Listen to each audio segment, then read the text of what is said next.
Izao no Jehova izay mamela ny elokao rehetra, izay manasitrana ny aretinao rehetra. Fotoana izay amakin'Andriamanitra manokana ny marary sy ny ankonana misy ny tsy salama, ny fandaharana. Izao no Jehova.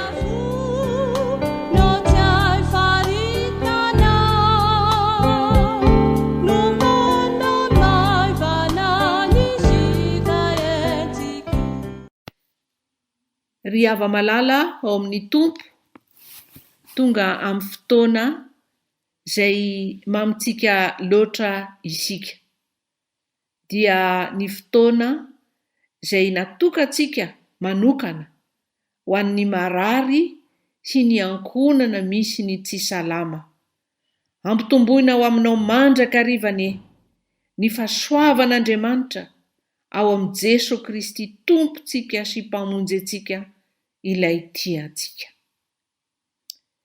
Hamaky ny Salamo 7:1 isika, ho fiderana an'Andriamanitra, ho fankalazana azy, ary dia amin'ny fo feno fankasitrahana tokoa no iarahantsika mamaky ny 1 hatramin'ny 4.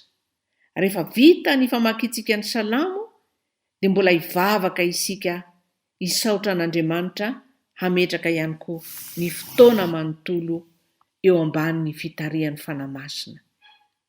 Amin'ny anaran'i Jesosy, misaorany Jehova ry fanahiko, ary izay rehetra atao anatiko misaora ny anarany masina. Misaorany Jehova ry fanahiko, ary aza misy adinoinao ny fitahiany rehetra, izay mamela ny elokao rehetra, izay manasitrana ny aretinao rehetra, izay manavotra ny ainao tsidina any an-davaka, izay manarona famondram-po sy fiantrana anao. Ry Andriamanitra rainay eo, endre tokoa ny fifalianay miombona ankehitriny, midera sy mankalaza anao, miombona amin'ny mpanao salamo, misaotra anao Jehovah Andriamanitra eo, misaotra anao Ray eo, misaotra anao Jesosy Tompo ary mankalaza anao fanahy masina. Misaotra anao tokoa ny mpanomponao rehetra, tao ireo izay nandray valim-bavaka, tao ireo izay nositranonao manokana, tao ireo izay nataonao nahita fa Andriamanitra lehibe ianao, ary tena akaikiny izay miantso azy marina. Misaotra indrindra Tompo, ary ankehitriny dia indreto izay miombom-peo, mbola manandratra ny anaranao mahavonjy, ary mametraka izao fiombonam-bavaka natokana manokana ho an'ny marary sy ny fianakaviana, ny mpitsabo, rehetra manodidina ny olona tsy salama.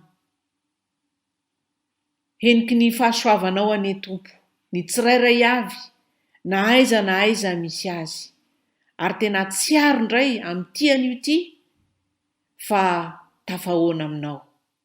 Dia amin'ny anaranao Jesosy Kristy Tomponay, nanaovanay izany vavaka izany. Amen. Ry hava-malala ao amin'ny Tompo, Andriamanitra tokoa dia Andriamanitra velona, Andriamanitra miasa, Andriamanitra mamindra fo isan'andro isan'andro, ary ankehitriny dia Andriamanitra mbola te hiresaka amintsika amin'ny alalan'ny teniny, izay hitondra ny fanasitranana sy ny fampaherezana. Hitantsika, horaisintsika ao amin'ny filazantsara nosoratan'i Lioka, 5:10 izany, ka manomboka eo amin'ny 1:20 dia atsahatritsika eo amin'ny 1:4. Filazantsarany Lioka 5:10 manomboka eo amin'ny 1:20 hatramin'ny 4:20. amin'ny anarany Jesosy. Ary Jesosy, nisy lehilahy anankiray nanana zanaka amin'ny rahalahy.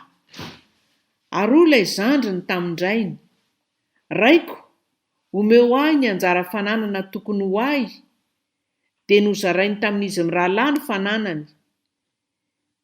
Ary noho ny afaka kelikely, dia nangonon'ilay zandriny ny fananany rehetra, ka lasa nankany an-tany lavitra izy, dia nandany ny fananany tamin'ny fivelomany-dratsy tany. Ary rehefa laniny avokoa ny fananany rehetra, dia nisy mosary mafy tamin'izany tany izany ka nahantra izy. Dia nandeha izy ka niankina tamin'ny tompo-tany anankiray tamin'izany tany izany, ary dia niray ny tany an-tsaha hiandry kisoa. Ary satry ny ameny ny kibony tamin'ny voankazo fihinany kisoa, fa tsy nisy nanome azy. Ary raha nody ny sainy dia hoy izy, indrisy, maro ny olona karamain'ny raiko manan-kanina be dia be, fa izaho kosa maty mosary eto. Iainga aho, dia hody any amin'ny raiko ka hanao aminy hoe, raiko, efa nanota tamin'ny lanitra sy teo anatrehanao aho, ka tsy mendrika atao hoe zanakao intsony, fa ataovy tahaka ny anankiray amin'ny olona karamainao aho. Dia niainga izy ka nankany amin-drainy. Fa raha mbola lavitra izy dia tazan-drainy, ary onena azy izy, ka niazakazaka dia namihina ny vozony sady nanoroka azy. Ary ilay zanany nanao taminy hoe, raiko, efa nanota tamin'ny lanitra sy teo anatrehanao aho, ka tsy mendrika atao hoe zanakao intsony. Fa rainy kosa nanao tamin'ny ankizilahiny hoe, alao aingana ny akanjo tsara indrindra, ka ampiakanjoy azy, ary asiperatra ny tanany, sy kapa ny tongony, ary ento ety ny zanakombona afaka vonoy, ary eo ka isika hihinana sy hifaly, fa ity zanako ity efa maty, fa velona indray, ary efa very fa hita indray, dia nifaly izy. Amen. Ry hava-malala ao amin'ny Tompo, tsy diso isika. Filazantsara ny Luka 5:20 no nivakitsika teo, manomboka amin'ny 1:20 hatramin'ny 4:20. Tsy misy resaka marary ao, ara-nofo toy ny mahazatra antsika, na hoe resaka fanasitranana nentin'i Jesosy. Kanefa dia izany no andanin'ny soratra masina izay hanomezan'ny Tompo atsika marary, sy isika fianakaviana misy ny tsy salama, ny fampahirezana sy ny hafatra amin'ity anio ity. Ary te hiresaka aminao karazana aretina anankiray aho, izay indrisy fa miparitaka tokoa eo amin'ny fiarahamonina eto amin'ny firenentsika, eny, erak'izao tontolo izao. Tsy aretina azo avy amin'ny otrikaretina izy io, na ataontsika hoe mikroba, virus, parazita, tsy izany. Fa aretina kosa izay azo ary mifikotra, manimba ny toe-batan'ny olona iray, miatraikatra amin'ny ankonana iray manontolo, dia tsy inona izany fa ny fidorohana ry havana, na fisotro-toaka io, na fifohana zava-mahadomelina io. Ary ao anatin'izany ny sigara. Tsy otrikaretina ho isika no mitondra an'izany, kanefa tena aretina ny mianjady amin'ny olona midoroka ry havana. Misotro-toaka, mifoka rongony, mifoka sigara, mitsindrona zava-mahadomelina isan-karazany. Tena aretina satria manimba ny vatana io, fa indrindra manimba ny fifandraisany amin'ny manodidina azy rehetra, ary ao anatin'izany ny fifandraisany amin'Andriamanitra. Ary izany indrindra no atongavan'izao tenin'Andriamanitra ny amin'ny zanaka adala izao. Ity zanaka adala ity dia arak'izay efa fantatsika ny arahantsika ny vakiana teo, dia tao an-tokantranony ray aman-dreniny, tao amin-drainy, izay nanana ny fiadanana izy, fa tao izy no nangataka ny andeha. Dia tahaka ny olona anankiray izay mbola tsy tafiditra ao anatin'ny fidorohana, mbola salama tsara izy, fa manapa-kevitra izy hoe anandrana, manapa-kevitra izy hoe hisotro kely, dia iny no mahatonga ilay aretina eo amin'ny fiainany. Ary dia tahaka an'ity zanak'adala ity, niala teo amin'ilay fiadanana, lasa niditra tany amin'ny fahoriana sy fahantrana. Raha eo amin'ny lafy ny fitsaboana amin'ny maha dokotera ry havana, dia misy tokoa ny zavatra azo atao ho an'ny olona izay voageja ny zava-mahadomelina. Voageja mihitsy ny teny ampiasaina satria, na koa hoe voafatotra satria, tsy afaka matohitra tsony ilay olona, fa manjary misy filana tsy hainy toerina intsony hitadiavany mandrakariva n'ilay zavatra mahadomelina. Misy azo atao, misy ny fanafody, kanefa ny zavatra tsara ho marihana dia tsy mandaitra ny fanafahana na ny fitsaboana ny olona zatra sy voafatotra ny zava-mahadomelina, ny ataontsika hoe sevrage, izany hoe fanalana azy zany amin'in'le fiankinan-doha iny. Tsy mety ary tsy mahomby io fitsaboana io raha tsy manaiky ilay olona. Misy manko ary ataontsika hoe rariny loatra zany, rehefa ao amin'ny ankonana anankiray misy an'izay aretina izay, na ny raim-pianakaviana io na ny ray eo amin'ny ankonana eo, dia tery am-panahy ny mpianakavy dia hoe andao ianao entina ho tsaboina ahafahana amin'ity fiankinan-doha ity. Kanefa tsy ahomby na oviana na oviana iny raha tsy antsitrapo ary manaiky ilay olona izay tsaboina. Ny ankamaroan'ny fitsaboana moa dia ohatr'izay ihany, saingy matetika ny aretina mahazatra antsika, ny ankamaroan'ny aretina dia izao tsy mandany ho tsaboana ny marary. Fa amin'ity aretina anankiray ity dia ny fidorohana zany dia matetika misy fotoana mandà ilay marary. Ary dia efa diranovana mahantra tokoa ny ankohonana satria mahita ny fahavoazana ilay olona voafatotra izay hita hoe mikoroso ny fahasalamany, manginy fotsiny ny fifandraisana rehetrarehetra eo amin'ny fiainana ao an-tokantrano, ny zavatra maro isan-karazany mikorotana. Tsy tanisan'izany isika. Fa rehefa manaiky kosa nefa ilay olona dia azo rosoana zany ny fitsaboana eo amin'ny sehatra ara-tsiansa, ary dia azo antenaina hoe mety hisy ny fanafahana. Fa mbola be dia be ny zavatra mifamatotra amin'izany.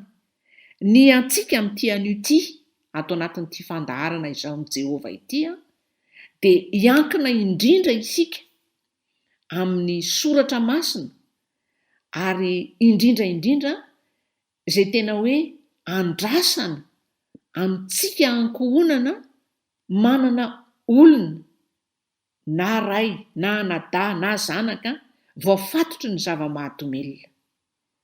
Dia tsy inona izany ry havana fa ny fanafody lehibe indrindra izay tena hoe hanafaka ny olona io dia ny fitiavana. Izay no nangalantsika n'ity tantaran'ny zanak'adala ity. Satria ity rainy ny zanak'adala ity no manome antsika ilay ohatra, ilay fitiavana ilaina mba hahafahana manasitrana, manafaka ny olona voafatotry ny zava-mahadomelina. Fitiavana manao ahoana? Ary fitiavana raisina ahoana? Ilay olona voafatotry ny zava-mahadomelina nefa tena hita fa miaratsy dia miaratsy ny fifandraisana aminy. Ary maro moa ny mpivady na ny mpiray-tampo mpianaka no tonga amin'ny ady fa ianao ve de tsy mba mety, tsy tonga saina ve ianao, jereo ty zavatra ataonao, tsy malala menatr'olona ve ianao, satria sady marary ny mamenatra ity zavatra miatra ity. De matetika zany simba le fifandraisana, ny hanasitranana nefa de fitiavana. Zavatra tsara fantaritsika ry havana de voalohany aloha fantatry olona io anefa ratsy le zava-mahadomelina, fantany zany, ka tsy ny fitenenantsika hoe de tsy hitako mihitsiny ny anaovanao an'io toka io, ratsy ane io sigary io, jereo fa maimbo, ny trano maimbo zao etsetra etsetra. Fantany ry havana fa ratsy io. Fa rehefa tafiditra ao anatiny izy de tsy afaka izy. Ka le filazantsika zany, ny faharatsiany le zavatra, tsy izay ny manafaka azy. Ity rain'ilay zanaka dala ity de mino ary havana fa nisy fotoana tsy maintsy nitenenana an'io zanany io hoe fa inona moa ty tianao atao ty, hoe andeha ianao, jereo nge ny zokinao ato hoe endry petraka, mahafinaritra ny fiainantsika ato, finona ny mampahory ianao. Mino aho fa nitenen'izany izy saingy tsy voasoratra eto izay, araky ny voalazan'ny saotra masina hoe maro ny tsy voasoratra. Fa zao tonga amin'ny fotoana izay tsy mety intsony izay fitenenana izay. Ary teo ny nanomboka tena hoe niatra sy ny baribary le tena fitiavany an'le zanany. Tsaroanao angamba Jesosy Kristy raha nentina teo amin'ilay vehivavy tratra ola-tanana ny jangajanga eo amin'ny lalàna Jiosy, de tokony vonoina ho faty toram-bato raha vehivavy. Ary de nentin'ireto fariseo sy mpanoran-dalàna izay te hamandrika an'i Jesosy ity vehivavy ity. Tratra ola-tanana ny jangajanga, zany hoe tratra ambodiombo zany. De nentina ary ty vehivavy, de io no nentina namandriana an'i Jesosy. Filazantsara ny Jaona 9 no ahitantsika an'izay hoe ahoana zany zao no ataon'i Jesosy. De tadidinao angamba fa tamin'izay fotoana izay de nentina teo amin'ilay vehivavy, de tsy niteny Jesosy fa niondrika tamin'ny tany izy, tsy nanatrika an'ilay vehivavy, tsy niteny an'ilay vehivavy, tsy nisy endrika fanameloana an'ilay vehivavy tao amin'ny masony ka mety hoe hitan'ilay vehivavy hoe mahatsiravy ny tianao raha vehivavy, fa niondrika izy. Zay le tiako ampitaina aminao ry havana amin'ny anaran'ny Tompo, hoe ny fitenenana mandrakariva amin'ny olona voafatotry ny zava-mahadomelina hoe ianao tena efa tsisy fotony mihitsy, jereo ty ataonao, mikorosofahana, manala baraka, ny fandevy levena tahaka an'izany ry havana, de vao mainka mamono azy, vao mainka mamatotra azy. Fa io nataon'i Jesosy io, ary le vehivavy koa anie mahafantatra fa nijangajanga izy. Fantany zany, io havantsika voafatotry ny toka sy ny zava-mahadomelina isan-karazany io, fantany ene izy fa mpanoty, fantany ene fa tsy ankasitrahan'Andriamanitra io zavatra ataony io ka ny ilainy zany de mpamonjy ny ilainy, le fitiavan'le mpamonjy azy no atolotra azy, fa tsy le mpamonjy hitsara azy, satria mbola tsy mitsara raha teo ny Tompo, mbola andro ny famondrapo, mbola ao anatin'ny fahavelomana izy. Ka le fitiavan'le ray an'le zanak'adala no nanomezany azy an'le anjara fananany, de nandefasany azy ohatry ny endana ary andana taovy, mandana tady fahalalahana ianao, any tsisy miteny ianao any. ndanary. Fa teo ny nanomboka ny tena ny seho ny fitiavana satria le fitiavana mandefitra ny zavatra rehetra araka ny voalaza ry amin'ny Korintianina. Ovakitsika le Korintianina 1:7 ka ny 7 hoe mandefitra ny zavatra rehetra, mino ny zavatra rehetra, manantena ny zavatra rehetra, maharitra ny zavatra rehetra. Le fitiavan'Andriamanitra io. Andriamanitra ihany no manana izany fitiavana izany. Nasehony antsika tao amin'i Jesosy Kristy. Nandefitra tamin'ny fahotantsika olombelona rehetra hatramin'ny namono azy teo amin'ny hazo fijaliana. Ny leferiny izany dia nivavaka izy hoe ray eo mamelany elony fa tsy fantany izay ataony. Manantena ny zavatra rehetra, mino ny zavatra rehetra. Izany hoe isika izany ankohonana misy ny olona marary vao fatotry ny zava-mahadomelona dia tian'Andriamanitra ho fantsona ampita amin'io zanak'adala io na io ray adala io ilay fitiavan'Andriamanitra. Zava-dehibe izany. Ary te hampahery ianao manokana raha vehivavy manana vady voafatotro izany zava-mahadomelona izany ianao ka mamolava, na reny manana zanaka tahaka izany ianao, te hampahery ianao aho hoe tian'Andriamanitra atao fantsom-pitiavana ianao. Tsy ho vitanao izany fa Andriamanitra mihitsy, ilay fitiavan'Andriamanitra mihitsy, Jesosy Kristy mihitsy no hiaina ao anatinao ka ahafahanao mandefitra ny zavatra rehetra. Mandefitra na dia mody alina isan'andro ary ny vadinao mamo. Mandefitra na dia efa tsy mahavahan-tena intsony ary ny zanakao voafatotro ny zava-mahadomelona. Andefitra na dia efa fadiran'ovana ary ny ao an-trano amin'ny tsy fisiana, etsetra etsetra. Jesosy rery ihany mahavita an'izany.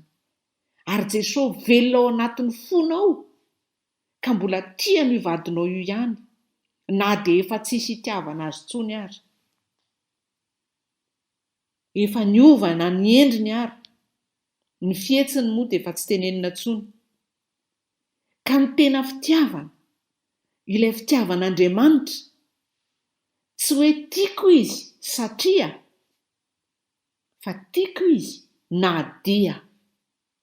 Tsy hoe tiako ity vadiko ity satria mahakarakara, mahatambitamby ahy, miasa, mikolokolo anay mianakavy, tsongononom-bola any amin'ny fiarahamonina, mampiadana anay.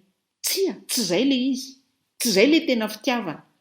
Fa le tena fitiavana dia hoe tiako izy na dia efa tsisy itiavana azy intsony azy.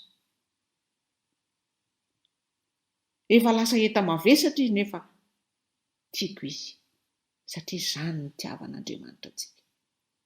Tian'Andriamanitra isika na dia mpanota aza. Tian'Andriamanitra isika na dia ohatry manilika azy eo amin'ny fiainantsika. Tian'Andriamanitra isika ka nanolorany ainy, nandaozany lanitra hamonjy antsika. Nandefitra izy, naharitra izy. Ity ray mpianakaviana ity, ray ny zanak'adala. Tsy fantatsika hoe hafirina nandeha tany ity zanak'adala ity. Fa ny fantatra ny voasoratra teo dia hoe rehefa nody ny sain'ny razazalahy dia nitodi-doha izy nakany an-trano any amin'ny rainy, ary vao avy lavidavitra izy dia tazany rainy dia niazakazaka ny rainy ka namihana azy.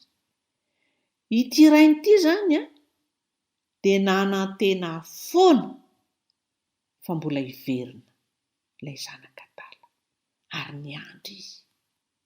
Izany koa ilay fitiavana. manantena ny zavatra rehetra. Finoana tahaka ny Abrahama hoe na dia efa tsisy hanantenana intsony aza ny aminy hoe hanana ny taranaka izy sy Sara, dia satria ny teny Andriamanitra Abrahama rainy mino dia nanantena foana izy. Hitantsika ao amin'ny Romanina 4 ny amin'ity finoana Abrahama voasoratra mihitsy hoe na dia efa tsy nisy nanantenana intsony aza. Romanina 4:17 vakitsika toy izao amin'ny anaran'i Jesosy.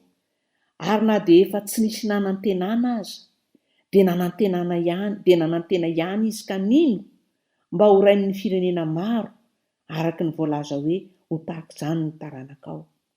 Ary satria tsy mba nalemy finoana izy dia nihevitra ny tenan'izay efaotry ny maty fa efa tokony ho 100 taona izy sy ny fahafatesany kibon'ny Sara, ary tsy nihanahana ny amin'ny teny fikasan'Andriamanitra tamin'ny tsy finoana izy fa nampaheleziny finoana ka nanome voninahitra an'Andriamanitra, ary natoky indrindra izy fa izay nilazainy dia hainy atao koa, dia nisaina ho fahamarinana izany. Nefa tsy ho azy ihany no nanoratana fa nisaina ho azy izany, fa ho antsika izay anisana izany koa, dia isika izay mino ilay nanangana an'i Jesosy tompontsika tamin'ny maty, izay natolotra noho ny fahadisoantsika ka natsangana indray ho fanamarinana antsika. Na dia efa tsy nisy nanantenana aza dia nanantena ihany Abrahama. Izany mihitsy anie ny zavatra mahazo anao eo anatrehan'ny vadinao izay voagejany toka sy ny zava-mahadomelina. Tena tsisy fanantenana intsony ianao, efa 4 taona izay amin'ny maha-olombelona, tsisy fanantenana intsony. Saingy izao olon'Andriamanitra ianao, ka tano ny finoana, manantena foana fa Andriamanitra tsy afoy io olona izay efa nakambany taminao io. Ry hava-malala ao amin'ny Tompo, mino aho fa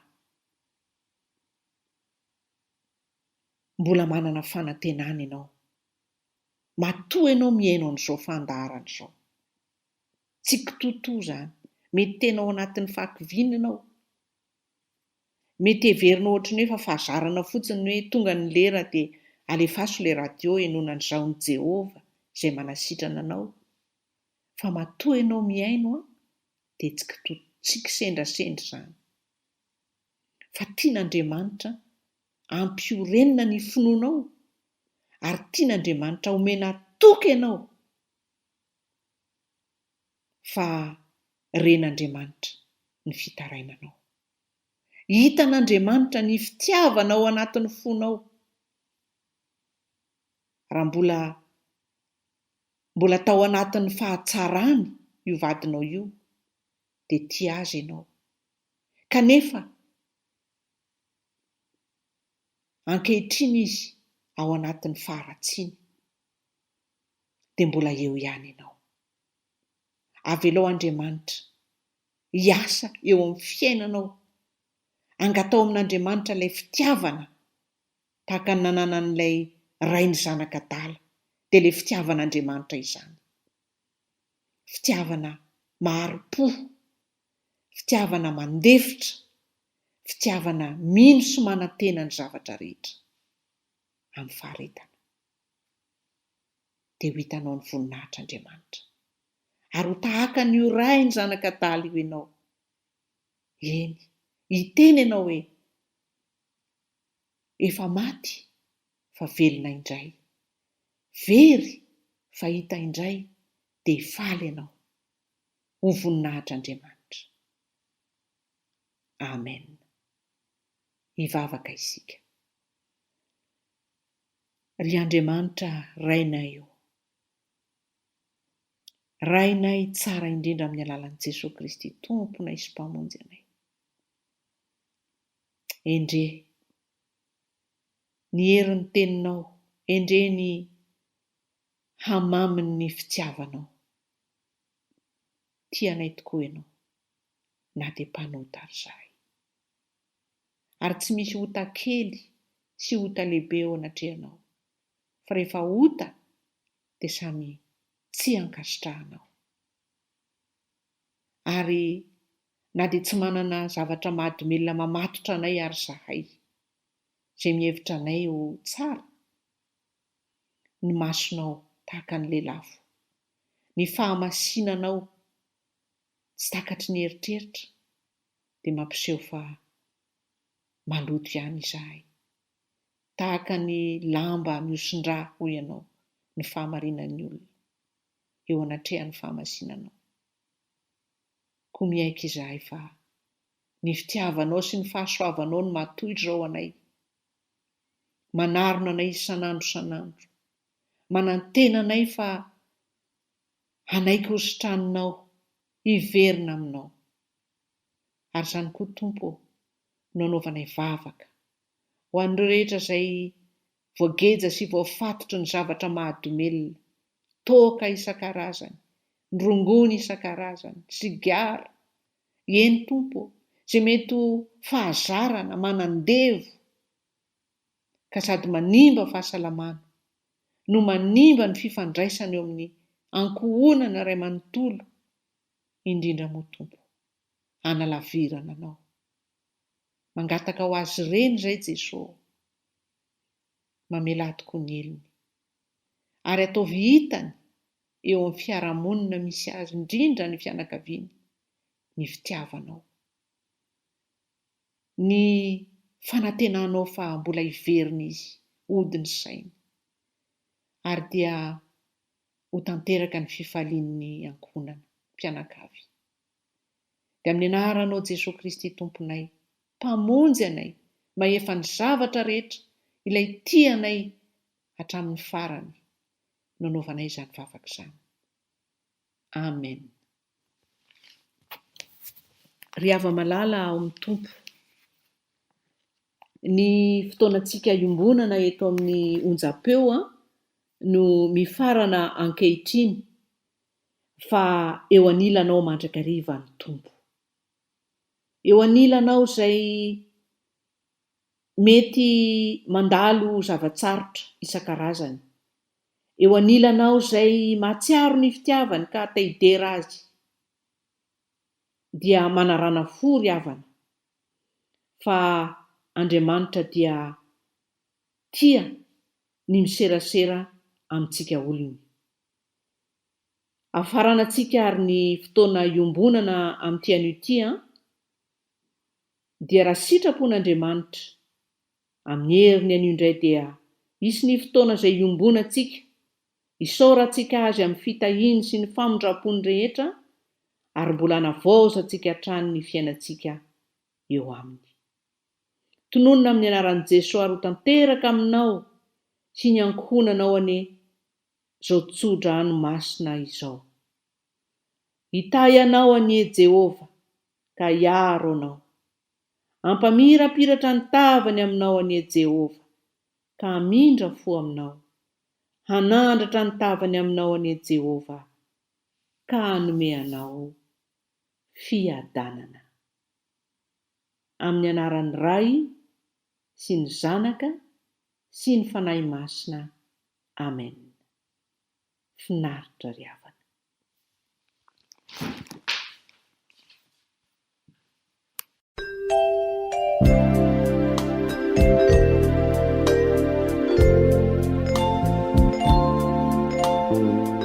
Izaho no Jehova.